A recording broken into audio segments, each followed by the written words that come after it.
Bien-aimés dans le Seigneur, je vous salue au nom du Père, Fils et du Saint-Esprit. Aujourd'hui, je voulais parler d'un sujet pertinent, qui est le dernier prophète messager. Est-ce qu'il y a-t-il encore des prophètes messagers de nos jours?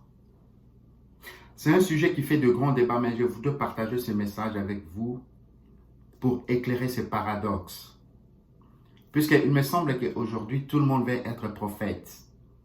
Or, nous oublions qu'opérer le miracle ne fait pas de toi un prophète. Prophétiser ou faire des prophéties imaginaires ne font pas de toi non plus un prophète. Mais on est prophète quand Dieu t'a appelé pour être son porte-parole. Puisqu'un prophète signifie porte-parole, dérivé du mot hébreu, Nabi. Est-ce qu'aujourd'hui Dieu a encore besoin d'un porte-parole? Et la question qu'on devait se poser, pourquoi Dieu utilisait tous les prophètes pour nous communiquer son message? Vous savez, depuis le jardin d'Éden, la relation entre Dieu et l'homme était brisée par la chute, à cause de la chute, à cause du péché originel. Mais Dieu, par sa miséricorde, il a commencé à communiquer avec l'homme à travers ses prophètes. Donc les prophètes étaient comme des cabines téléphoniques quand il n'y avait pas encore de téléphone cellulaire. Mais avec la naissance du Christ, l'homme va se réconcilier avec son Dieu. C'est le temps de la grâce. C'est comme une grâce que nous avons aujourd'hui. Tout le monde a son téléphone cellulaire. Et on n'a plus besoin d'aller dans une cabine téléphonique pour communiquer avec quelqu'un. Mais la grâce dont je vous parle, c'est l'esprit du Christ qui est sans mesure. Mes frères, écoutez bien. Quand Jean-Baptiste a baptisé Jésus et quand il a appelé Jésus l'agneau de Dieu qui enlève le péché du monde, il a conclu la mission des prophètes messagers.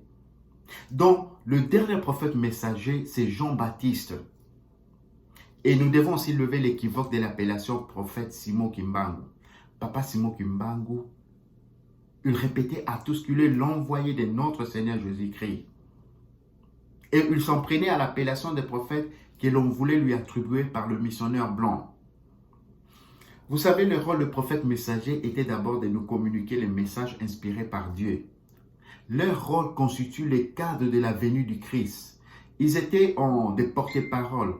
Alors lui-même, le message ou la parole qu'on attendait est venu. On n'a plus besoin de porte-parole. Leur rôle était aussi d'établir le principal sacrificateur et le roi.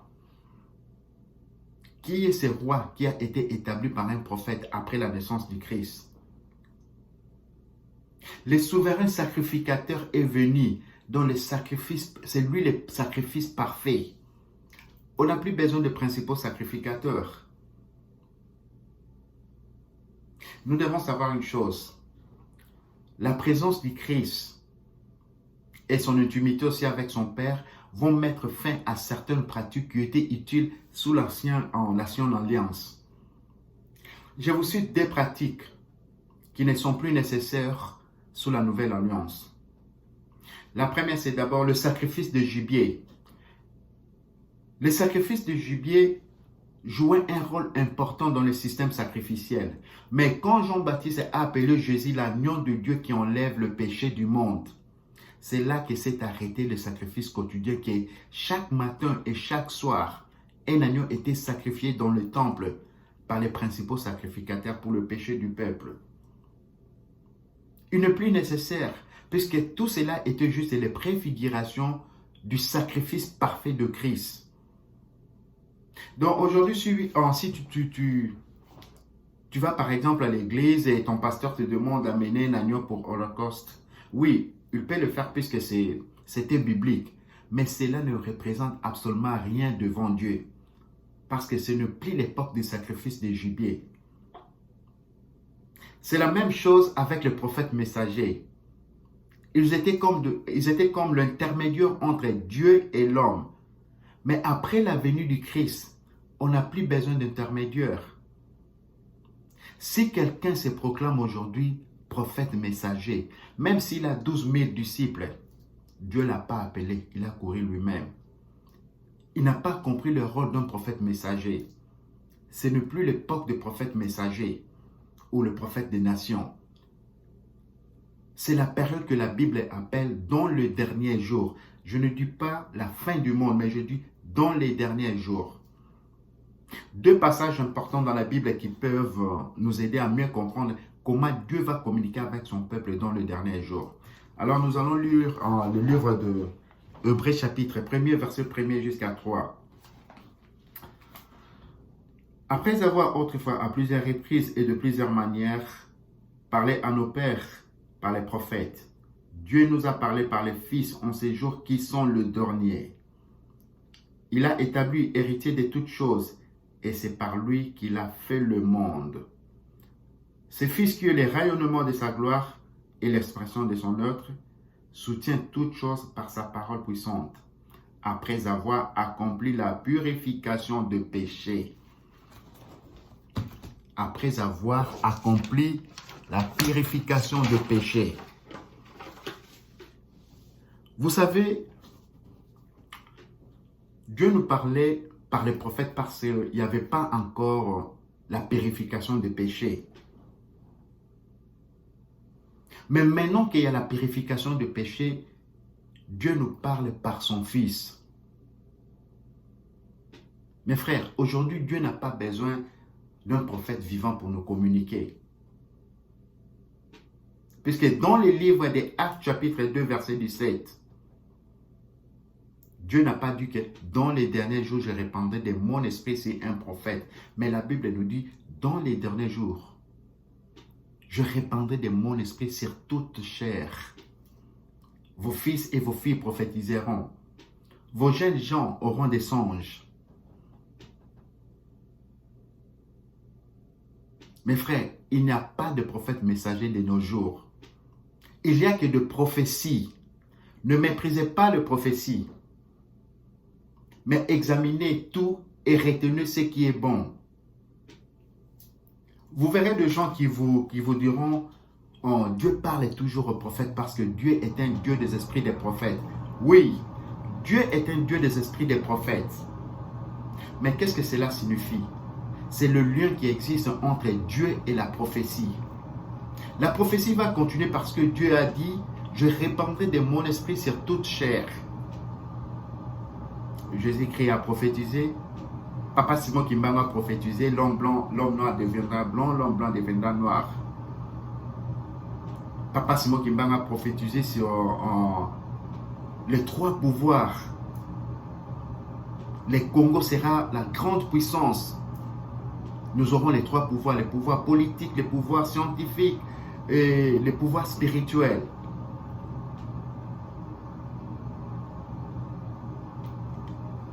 Mes frères, un prophète n'est pas un titre ecclésiastique. Contrairement à ce que nous pensons sur les 5 ministères. C'est un don. Mais aujourd'hui, quelqu'un qui était diacre ou pasteur, et demain il devient prophète. Et il dit, je suis la seule bouche autorisée de Dieu. Mais mes frères, écoutez, après la venue du Christ, c'est depuis l'époque des prophètes. Quand Joseph, Marie et Jésus quittent Bethléem pour se réfugier en Égypte, est-ce qu'ils avaient parlé avec un prophète? Oh, c'est un prophète qui avait parlé avec Joseph. Vous savez, Christ a employé une expression qu'aujourd'hui, beaucoup de gens qui n'ont pas la révélation n'ont pas compris. Et c'est ce qui tue l'Église, le manque de révélation. Le livre de Matthieu chapitre 23, 34, nous allons lire Matthieu 23, 34. C'est pourquoi je vous envoie des prophètes, des sages et des scribes. Vous tuerez et vous crucifierez les uns. Vous flagellerez les autres dans vos synagogues et vous les persécuterez de ville en ville. Mes frères, ici, le passage ici ne signifie pas que Dieu nous a promis les prophètes ou Christ nous a promis les prophètes. Non.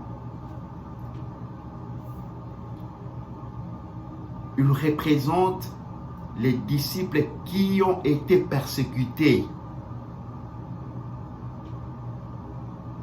Il représente déjà comme le premier diacre, Étienne, qui a été lapidé et tué. Les serviteurs qui ont été persécutés. Et dans le livre de 1 Corinthiens 14, 29, Paul a dit, pour les prophètes, que 2 ou 3 parlent et que les autres jugent. Or, Dieu n'envoie pas 2 ou 3 prophètes à la fois. Donc, quand l'apôtre Paul parle de l'importance des prophètes, il parle du pasteur, de l'évangéliste et des serviteurs qui humblement prophétisent, enseignent et édifient l'Église. Christ a dit dans le livre de Matthieu chapitre 5, verset 17, « Ne croyez pas que je sois venu pour abolir la loi. Ne croyez pas que je sois venu pour abolir la loi ou le prophète. Je ne suis pas venu pour abolir, mais pour accomplir. » Or, accomplir signifie achever. Accomplir signifie conclure. Christ a accompli les paroles prophétiques de la loi. C'est lui le grand esprit des prophètes. Christ a accompli la loi. Le plus grand commandement, c'est l'amour. Il n'y aura plus un autre grand commandement que d'aimer ton Dieu de tout ton cœur, de toute ta pensée et de toute ton âme. Et d'aimer ton prochain comme tu aimes toi-même. Vous savez, la plupart des gens qui se disent prophètes en Afrique ont écrit des livres. Mais demandez l'authenticité de ces livres. Ils écrivent souvent en français et en anglais, pendant que nous avons nos propres langues que nous parlons en Afrique. L'aliénation. Dieu veut que tu sois libre. Mais l'homme veut toujours être colonisé. Papa Simon Kimbangu a dit, la langue c'est une alliance de communication entre Dieu et l'homme. Sachons que les jours du jugement, nous ne serons pas jugés selon le livre d'un prophète. Mais nous serons plutôt jugés selon la justice de Dieu. Et selon l'énoncé qui enseigne les règles de conduite, qui est l'amour, les commandements et les œuvres. Que le bon Dieu vous bénisse, au nom du Père, Fils et du Saint-Esprit.